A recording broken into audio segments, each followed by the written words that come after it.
Brad, hold on a sec, man. What happened with the trumpet leaking here? It's disappointing, to be honest. Do me a favour. What was up? What is it? What was it? I'm a bit disappointed. Oh, here you go, mate.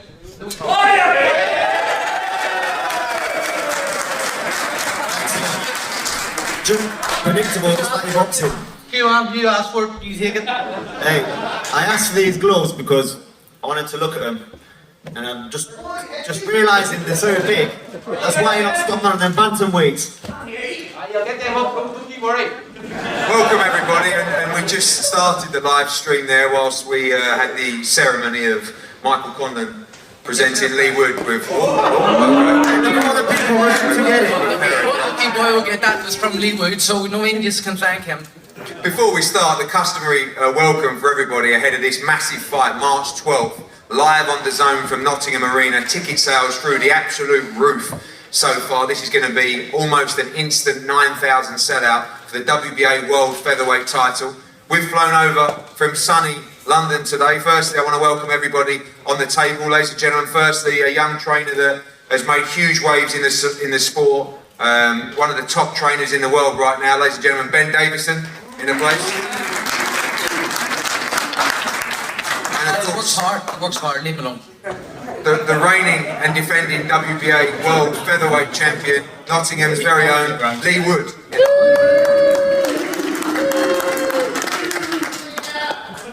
And to the left of me, a young man who provided us with plenty of great nights. Some on our shows as well, a true fighter, tremendous talent as well, now head of Conlan Boxing, Jamie Conlan.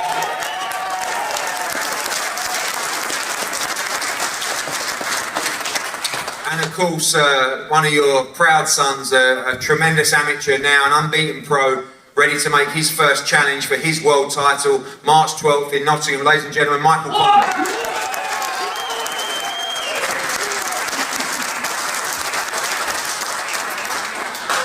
Jamie, we're going to start with you after your great performance yesterday. Just saw you chatting backstage to Ben as well. Obviously, no hard feelings, but a passionate time for you. Great to be in Belfast as well. And one thing you guys said yesterday was that kind of feeling as almost like an away fighter. You know you're going to have so many fans in the arena that night, but just giving you that little bit of spark, that edge to go over and rip the belt from Lee Wood on March 12th. 100%. We know we're the B-side in this. We didn't fly on private jets this morning. We flew on a nice British Airways flight with the lads last night. They were big lads and they were pulling on the seats and so it was very tight squeeze. So what we said yesterday, what this means to the family, what this means to Michael, what this means to Ireland. He's carried the flag of Ireland from 2012, pressure on the shoulders that other fighters cannot comprehend. Lee can't comprehend the pressure that Michael's had to fight under, whether it was in the Irish Fest as an amateur, through the Olympic Games, through the World Championships, now under the microscope as a professional, making his debut, heading a card. No one does that. That brings scrutiny and more eyeballs to you, which is very hard to match. So he's had to learn in front of everybody, but had to learn the hard way because of it, because he's been open to criticism, been open to scrutiny. And this all it was worth it to get to this point because there was a lot of learning, a lot of ups and downs in the 4 years that he's been a pro. And we've done it across America, now we're here, now we're won the Nottingham. As we stated yesterday, destiny, this is destiny, going to the opponent's backyard, becoming a legend, creating legacy, ripping it away from him in front of his family, his friends, the people he's grew up with. It doesn't get much sweeter. Does not get much sweeter, and enough flight home. We'll get our own private jet and come back with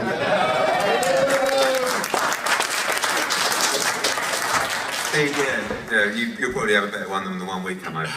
But the talk of Michael, of course, unblemished record, perfect record as a pro. I guess the argument is the expectations of Michael Conlan. How good is Michael Conlan? This is the toughest fight of his career so far. I think you'd all agree that. People talk about, this fight is going to go deep, it's going to get tough. Does Michael have that in him? We saw from you many times you would never ever give up. Obviously, same genes in the brother as well. Yeah, listen, we're working class kids from West Belfast. It's an area which breeds them tough. We've came through tough times, and it's something that's ingrained with us. Every single one of us is in this room. We've got a bit of faith that they don't have in places like Nottingham. This is a tough city. They breathe them hard. Who gives a fuck about frat? This is what's in us. Leslie's going to get everything checked. I expect this to be his toughest test. Lee Wood is a fantastic fighter. The hardest hitting featherweight in the world. I've heard Ben say harder hitting than Oscar Valdez, he said yesterday. So he's going to test Michael in different ways. Well, no doubt about it. He's strong. He's tall. He's bigger. He's got every advantage. They think he's more skillful. He's got every advantage to Michael. So it's exciting. It adds to the intrigue. It adds to proving people wrong. It adds to the big chip we have on our shoulder, and it's going to be so good when March 12th comes, sitting 11, 12 o'clock at night with the new WBA World Featherweight Champion and a nice big fuck you to everyone else. And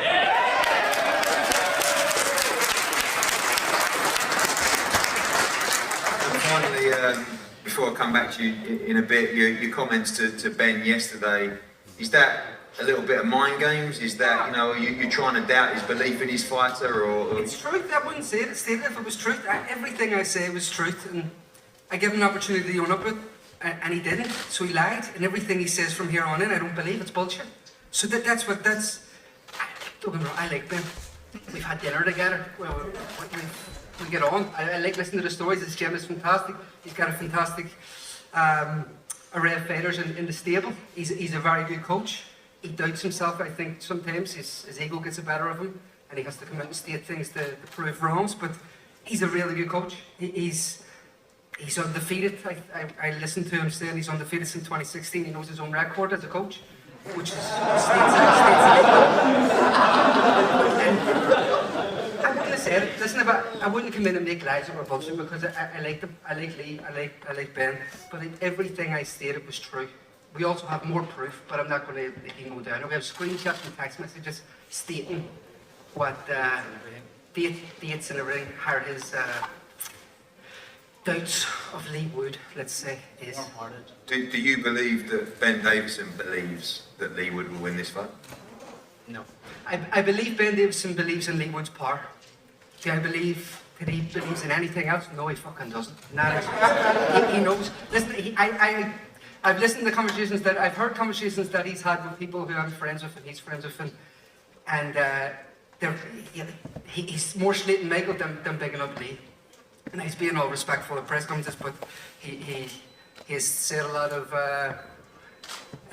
not nice things about my brother. So we're here to rip it away from everyone. And I wouldn't say anything if it wasn't true. I'm being deadly serious. Ben, I kind of feel like that, it all started off quite nice for you. Everybody was championing Ben Davison, this great young trainer. Then you started signing a few big fighters and getting success, and now you're a bit of a walking target yourself. True or not, do you believe in your man for this fight? I know you rate Michael Conlan as well, but you truly believe. And I remember when he went into that Reece Mould fight, you'd been training for a couple of weeks, you knew that was a tough fight, you told me he would beat Kanzu. Deep down in your heart, you really believe that Lee Wood will be victorious on March 12th? 100%. And look, there's a complete difference between saying, I think someone's going to lose a fight, and being realistic, which is vital in my opinion. That if you go the wrong way about a fight, you could lose a fight. This is a fight where if either man goes the wrong way about the fight, they could lose the fight. That's why it's drawn, what it's drawn today, and the ticket sales are flying, because it is that type of fight. And I think it's important to me that you have to be realistic, and you have to have the mental strength to be able to absorb that, to be able to perform at your absolute best.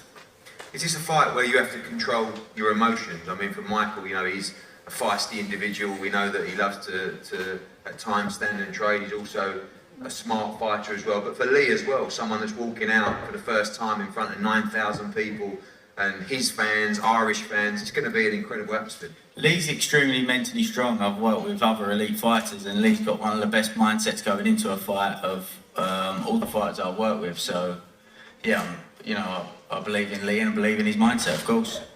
People talk about the punch power, and you've stated you believe he's the hardest puncher featherweight out there as well. We know that's a major asset in the fight, but are people overlooking his technical ability as well in this fight? For years, he wasn't renowned as a puncher. He was just renowned as someone that was, technically good and tough to beat. Yeah, obviously there's adjustments along the way, maturity, whatever it is, but I stand on what I said. And of course, look, I said this in an interview yesterday. I'm not going to be deluded here and say that Mick can't rack up a few rounds. Of course he can. Can Mick win some rounds? Of course he can. He's a very talented boxer and a very versatile fighter. But I do believe that there's certain tendencies and habits there that leave us with the opportunity to find that fight-changing moment that I believe will happen on the night. There's a lot of talk in the head-to-head yesterday about size, and obviously both guys eyeing each other up. Do you feel like that plays a part in this fight as well? Lee Wood, a big featherweight, Michael Conlan coming up in weight as well. Is that size difference going to be important? I don't think physically size, no, because, like mixed, although he's not known as a strong fighter, I believe that he's stronger than what his record or whatever may suggest. And look, there's a reason why he struggles to make super bantamweight. He's not tiny, but Lee is a good sized featherweight. But I don't think, we're going to go into the fight relying on physical attributes. It's a tactical thing that he's going to win this fight. Michael, a bit of huffing and puffing from you so far on comments. Do you echo what your brother says? Do you think there's a lack of belief from that side as well? I really felt like you came into yesterday's press conference. You seem a lot more relaxed today. Yesterday was almost like, I'm here. Yeah, I'm in the back garden. I'm going to come and say what I got to say. There was no fear in me. I'm there. I'm going to talk my shit. I'm going to say what I need to say. Lee stutters. He says what he wants to say. He tries to spit things out. Wasn't making sense. But it's part of the fake game. It's all happening. I love this. This stuff gets me ready to go. I could fight right now, and that's the thing. I'm ready to go right now. Lee is not, and he doesn't need to be until the fight night, 100%. But that's the thing. I've stayed professional. I've been in training since September. I thought I was fighting December, so I didn't stop training because we were going to get changed. I kept training, stayed in shape, stayed fit. And listen, I could fight in the morning if I needed to. But March 12th, you'll hear I'm the new, and that's all I want to say. The feeling of fighting on a big card, you've done it before, obviously in Belfast. This is the thing as well, Ed. So do you think that you feel like he'll crumble under that pressure? I know exactly what it is like to fight under that pressure of fighting at home. I've fought home 3 times, and every show has been massive. Loads of people, there's so much expectation. A purpose-built arena in a park. This guy doesn't understand that. He's never felt that. You can see his demeanour has changed from yesterday. When he was walking about, no, shaking hands, everybody, yes. No, give him thumbs up, no problem. Here he's sat quiet. He sits backstage, sits quiet. Comes here, comes on stage, sits quiet. And that's the way it is. He doesn't understand the pressures which come with fighting in your home city. He had the opportunity to fight in Madison Square Garden. And he can come to Belfast and fight if he wanted to. But no, he wants to have, he wants to fight in Nottingham before he retires, fights in the city ground before he retires. He knows I can beat him. He knows. So he doesn't want. Do you believe he can beat you in any way, shape? Listen, there's possibilities in anybody losing. Anybody. I'm not going to say it's not impossible, but he will not beat me. And that's as simple as that. I really respect him as a fighter and a person, like I said yesterday. But again, fuck all that till the fight's over. Once the fight's over, shake his hand. If he wants to have a pint, if he has a pint, go ahead, you have a pint. Glass of water, we can get good, you know what I mean? But happy days, can't wait. Come back to you shortly, Lee. As the demeanour changed, this is all new for you. You said on the flight over that normally you would have a press conference and 2 or 3 days later you'd be getting in there to fight because you'd never had any pre-press conferences. Obviously won the British title, turned round, got a dream shot against Kanzu. Many of you didn't think you'd win that fight. I was one of them, to be quite honest with you. And it was a tremendous performance. You ripped the world title away from Kanzu, and now you're defending in your hometown in front of 9,000 on what will be an amazing night. Yeah, I'm not a performing monkey, I'm a fighter. I'm not a media dream. I'm not being managed well, I've done it from the bottom up. Done everything off my own back the hard way. In my opinion, I don't think Mick's ever been in a 50-50 fight. This is new for him, I've come through them challenges. I've been in the buckets. I've not been favourite, and I come out the other side. From a pressure point of view, you know, yeah, he is right. There's going to be a lot of people there. I've been on fracturing the cards with a lot of people there. And there's going to be a lot of pressure, and I thrive on pressure. My whole career, like, I've been thrown in, and I've come out the other side. Do you know what I mean? But listen, I've got 7 weeks to find out. It's going to go like that, and I can't wait. I think that a lot of what Mick says, you know, that He said, Jamie said he's going to come rip the belt from me. Of course. Michael says he's going to punch my head in. Yes. Yes, he said he's going to come win on points. For me, coming to win on points, ripping my belt from me, two different things. Either way, So just make sure you still come take to the punch belt, my you head. rip the belt, whether it's points or whether I stop you. Let's be honest, you could stop by Guy McDonald, Jazzy, they can touch you in your feet. They're both not. You just keep watching them two fights. You keep studying them two fights. You keep studying. You can discredit me all you want. You're just trying to convince yourself. I haven't mentioned none of your performance. I was so happy with your performance. Sorry, I didn't realise against you were to talk. I thought you were a great fighter. I do think you're a great fighter. I think you punch hard. You're a good fighter. You have good boxing ability. But like I said yesterday, good punch, slow feet, curly head. I'll punch you.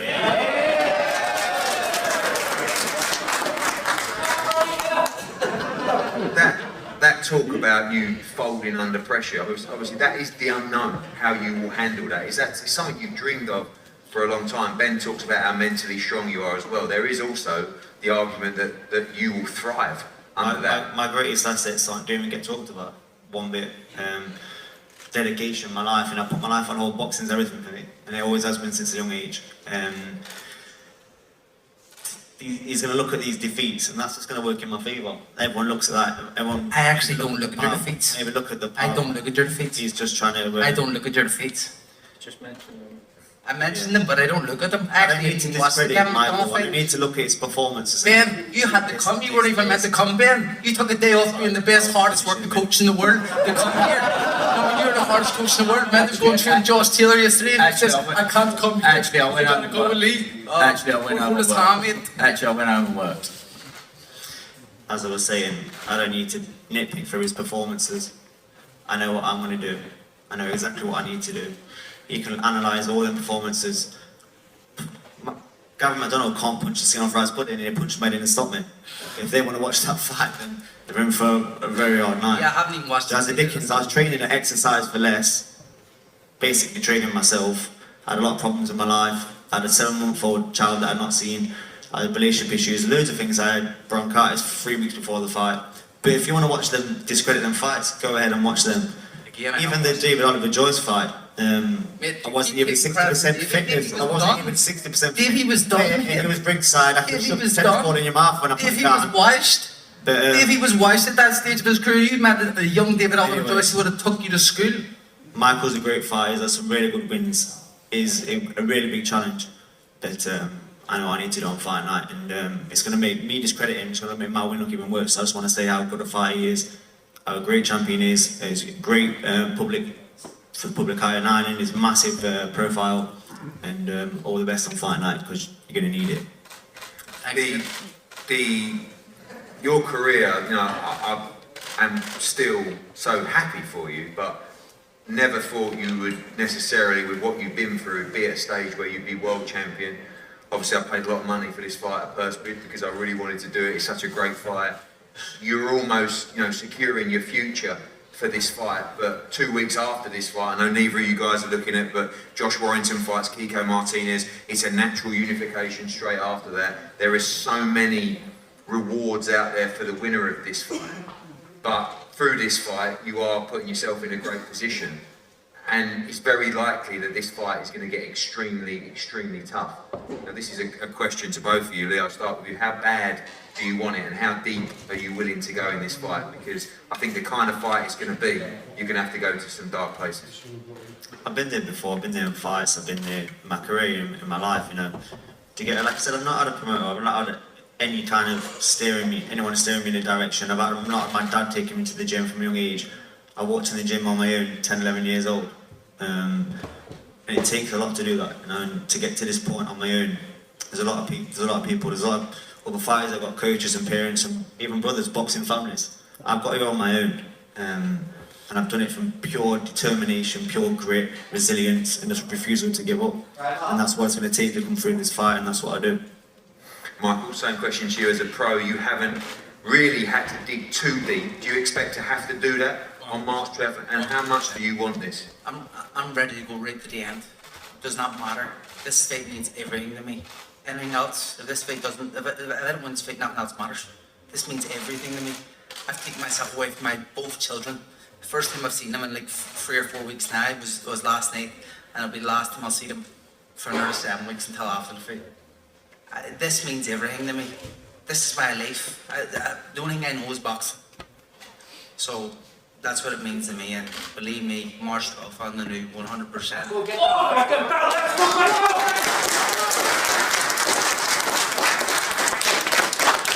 I know that it seems that both camps are not looking beyond that. I talk about the Warrington-Martinez fight.